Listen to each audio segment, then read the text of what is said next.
first off, how are you enjoying the 2019 Winter NAMM conference? I'm absolutely loving it, and first of all, thanks for having me. It is my pleasure always, especially when it comes to girl stuff and girl power and girl players. Yes. But I'm absolutely enjoying the NAMM show. It's always a wonderful social event. I've been coming here for years.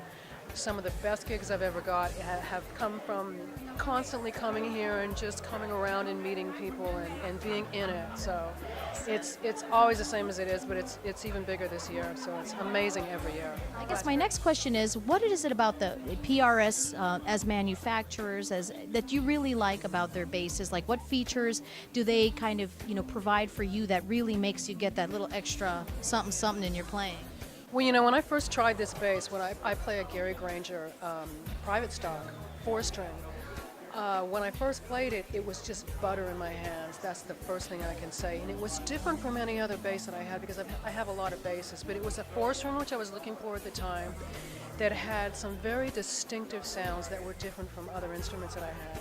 Also, it was a 24 fret, which is something that I was really looking for, to have that playability up top. Sure. It has a great cutaway, a lot of accessibility, and the pickups in the electronics section is just incredible. Paul he's just a genius. He does amazing stuff. So that was the number one thing. It felt amazing. That's always it acoustically, but it had sounds that none of the other instruments that I had possessed. So it was really great for that. It covered all my bases. Yeah, because Paul Reed Smith, from an outsider's perspective, seems to really really appreciate their artists and really kind of take good care of you guys. And yeah, they do, because this whole setup even here today is pretty nice. So I guess, what do you have coming out in the future that we can kind of like look around for on the market? Like, what are you up to these days? Well, I've got a new record coming out in 2019, so that'll be on my website. I'm going to put it on Instagram and get some things out and see how we're going to deal with it, put some singles out a little bit early. Have some other little fun projects that I'm working on, a new trio for 2019 with two absolutely incredible male players. So I'll probably be the only female in there. But incredible guitar player, incredible drummer. We're going to be doing some amazing stuff, and probably doing some more stuff with Jeff Beck, of course, this year. Of course. And how can I say no? Yes. No one says no to Jeff. Sure. And my one last question, do you have any type of rituals or kind of things you do for luck before a show or before a recording session to maybe clear your mind, or do anything like that to kind of just get in the zone for playing?